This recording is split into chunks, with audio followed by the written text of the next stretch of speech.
Alors ça, c'est une bonne nouvelle pour les développeurs, d'applications iOS, mais tu vas voir que c'est peut-être pas une si bonne idée. On va aller découvrir l'article de 01net qui titre: «Achat en dehors de l'Apple Store, Apple au piège de sa propre commission». Alors on va y mettre un petit peu de contexte. En début d'année dernière, Apple n'a pas eu d'autre choix que de respecter une décision de la justice américaine, l'intimant d'autoriser les applications à afficher des liens vers des boutiques en ligne autres que l'Apple Store. C'est une bonne nouvelle si tu avais, par exemple, pour objectif de créer une petite boutique via ton application, iOS et puis de rediriger les utilisateurs vers, ta propre boutique en ligne, un Shopify ou, ce que tu veux et donc, jusqu'à aujourd'hui, Apple ne t'autorisait pas à mettre de liens extérieurs à l'application pour aller acheter, un produit spécifique. Tu devais, rediriger vers la page d'accueil de ta boutique, ce qui servait au final strictement, à rien, jusqu'à maintenant.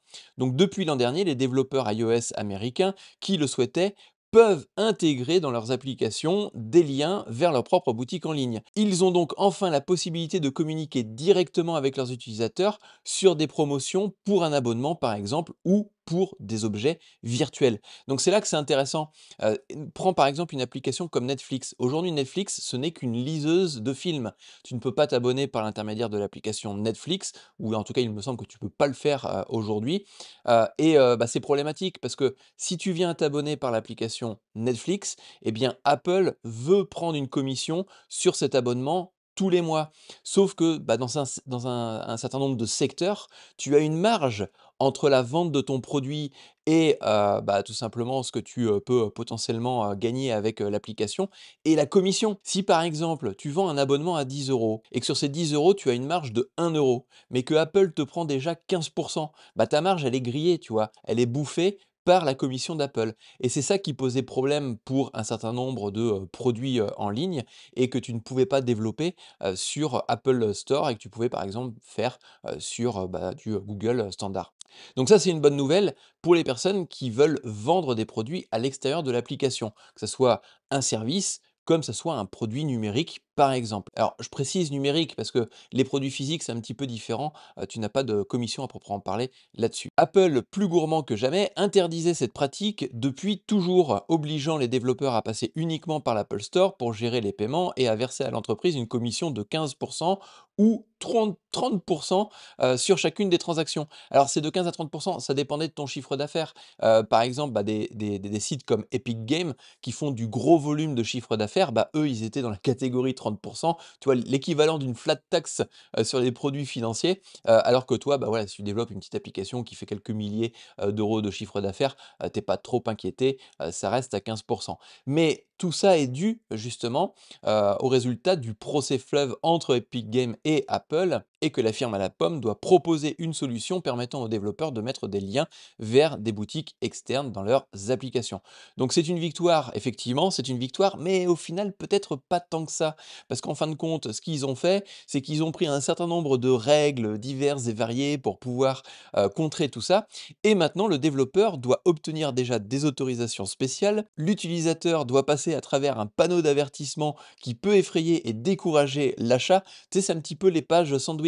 Comme par exemple, tu cliques sur le premier lien qui est dans la description, qui te permet d'accéder à mon canal Telegram. Et là, YouTube, attention, il va te dire, avec une petite page avec un gros bouton au milieu, vous êtes en train de quitter YouTube, attention, c'est potentiellement dangereux. Mais non, ne t'inquiète pas, ce n'est que le canal Telegram Nico Développe dans lequel tu pourras trouver des conseils, des astuces. Donc tu peux sortir du site et cliquer sur le gros bouton. Bon, voilà, je viens de te faire la promotion du canal Telegram. Mais ce que je veux dire par là, c'est que en fin de compte, ces petites pages sandwich que tu peux retrouver par exemple sur TikTok aussi, quand tu cliques sur le lien dans la bio, eh bien, c'est exactement la même chose. Tu as une page sandwich qui vise à bloquer ou à empêcher que l'utilisateur finalement quitte l'application. Parce que c'est pas le but du, comment dire, du store par exemple dans Apple ou du réseau social que tu quittes l'application. L'objectif, c'est que tu restes dans l'application, que tu continues à consommer dans l'application. Et pour Apple Store, c'est que tu continues à acheter au sein même de l'application. Donc c'est ça que, ils ont mis en place et c'est pas tout. Et à cela s'ajoute une commission que le développeur devra verser à Apple sur chaque transaction effectuée en dehors de l'Apple Store dans les 7 jours cliquant, suivant le clic sur le lien, je vais y arriver. Une commission qui se monte à 27 ou 12 pour les petits développeurs. Trop généreux Apple, trop généreux tu es. Donc qu'est-ce que ça veut dire? Ça veut dire que Apple t'autorise à quitter, l'application pour pouvoir aller acheter, tes produits numériques sur ton site, mais ils veulent quand même que tu leur reverses 12 à 27, un petit peu moins que 15 à 30. Donc ça par contre, c'est une condition, draconienne qui va faire l'objet d'un nouvel appel d'examen en justice pour déterminer si Apple a bien respecté la décision. Donc, encore une fois, c'est une petite bataille qui va, certainement continuer, coûter très cher, aux personnes qui portent plainte et probablement aussi un petit peu à Apple s'ils perdent bien évidemment cette décision. Le problème de tout ça, c'est que en fin de compte, c'est compliqué. Comment est-ce qu'ils vont faire pour savoir que le gars, il a bien acheté son PDF chez toi dans les 7 jours qui suivent? Ils ont la page sandwich qui permettent de traquer le fait que tu sois sorti de l'application, ça c'est bon, mais comment est-ce qu'ils vont faire? Alors, je vais te donner la solution technique dans un instant, mais comment est-ce qu'ils vont faire pour savoir s'ils ont réellement acheté chez toi? La petite chose, c'est qu'en fin de compte, ils ouvrent une page web dans leur propre navigateur. Ce qui fait qu'ils peuvent avoir des informations sur le parcours utilisateur. Est-ce qu'il a cliqué sur le bouton acheter? Est-ce qu'il a renseigné ses informations bancaires? Et cetera, et cetera. Donc, ils ont la possibilité, en fin de compte, de traquer cette information, jusqu'au bout par un système ou tout du moins par leur propre, navigateur et traquer ce que fait l'utilisateur. Donc, ils peuvent le savoir, c'est pas la peine d'essayer de tricher ou quoi que ce soit. Le problème, c'est que justement, à l'occasion, le grand patron de l'Apple Store a témoigné et a soulevé un coin du voile sur les discussions, qui ont mené l'entreprise à concevoir cette solution un peu, alambiquée. Bah oui, parce que qu'est-ce qui va se passer? C'est qu'aujourd'hui l'Apple Store, bon je te résume la suite, hein, de l'article de façon à ce que, bah, je te mettrai le lien, d'ailleurs dans mon canal Telegram, comme ça tu pourras accéder à toutes les sources, que je viens d'évoquer avec toi. Mais qu'est-ce qui va se passer ici, notamment? J'avais une grande inquiétude concernant la collecte des fonds auprès des développeurs. Bah oui, l'Apple Store, c'est censé être au départ quelque chose de simple pour Apple. Apple, c'est: «Je fais très simple pour gagner beaucoup de pognon». Tu vois? C'est un petit peu la phrase magique d'Apple.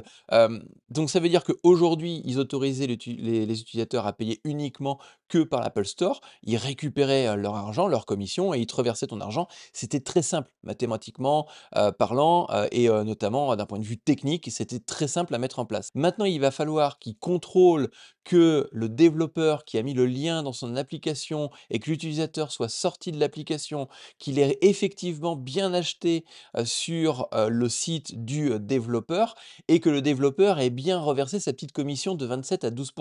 Donc tu te doutes bien que d'un point de vue complexité, on augmente le niveau, tu vois?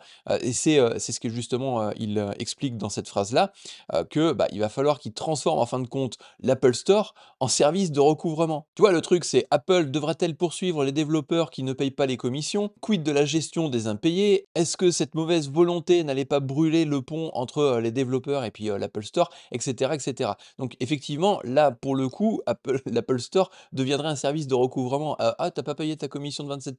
Allez, c'est parti, on te balance de l'administration» et on complexifie en fin de compte, tout simplement ce que Apple Store au départ était très simple, c'est-à-dire de verser directement ou de prendre directement sa commission, de payer directement dans l'application et de reverser l'argent, au développeur sur son petit compte, Apple Store.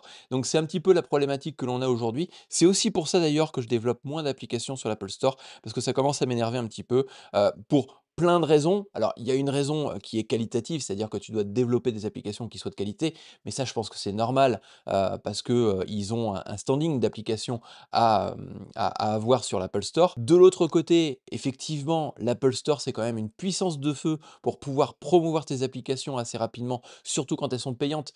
Faut pas se voiler la face. Les applications gratuites avec de la publicité dedans, avec, Google Ads par exemple, seront potentiellement moins mises en avant qu'une application qui va proposer un achat intégré et qui va permettre de payer enfin de faire payer l'utilisateur dans l'Apple Store.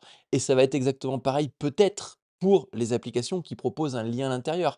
Est-ce qu'elles vont être aussi bien mises en avant que si, tu, mettais un service de, paiement in-app?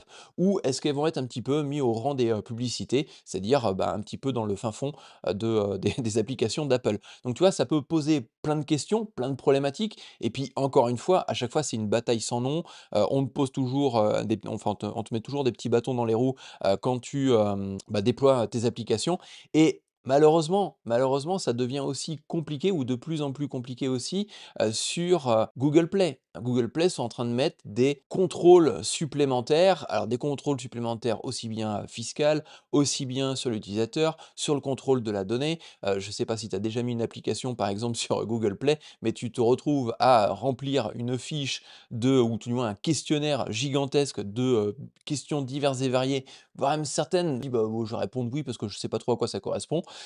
Il faut peut-être avoir un service fiscal ou un service financier ou un service juridique pour pouvoir répondre aux questions, plus ou moins complexes, que Google Play, met en place dans ses questionnaires. Donc ça devient toujours plus compliqué et c'est vrai que des fois, bah, développer, peut-être une application, web qui soit installable, notamment à les SPA par exemple, qui soit installable sur l'application, mobile ou transformable en application mobile, bah, c'est peut-être un peu plus simple et tu touches peut-être aussi plus de personnes. Tu as plus de liberté.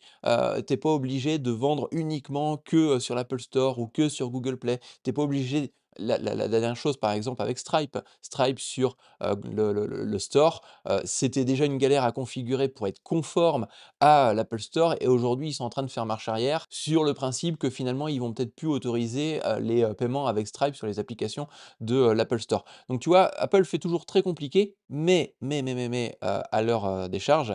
Ce que je veux dire par là, c'est que effectivement, quand tu développes une application qui est, dans la guideline de l'Apple Store ou de Apple tout du moins, qui propose des services de paiement in-app dans les guidelines aussi de l'Apple Store, bah, effectivement, tu as plus de chances de faire d'argent que sur un Google Play si tu mettais un service de paiement in-app. Parce que Google Play, les mecs, bah, ils sont là pour du gratuit, tu vois? Ils sont là uniquement, pour des applications, de potentiellement, basse qualité, complètement, gratuites parce qu'ils ne veulent pas lâcher un radis, parce que, bon, voilà, ils ont pas envie, quoi. Donc c'est vrai que, bah, tu n'as pas la même cible de personnes, tu n'as pas le même pouvoir d'achat sur l'Apple Store que, par exemple, sur le Google Play. En tout cas, j'espère que tu as apprécié ce type de contenu. Hésite pas à aller, chercher, bah, le lien de mon canal Telegram et de sortir pour accéder au vilain, Telegram de Nico Développe et puis, une nouvelle fois, exprime-toi dans les commentaires, pour donner ton avis.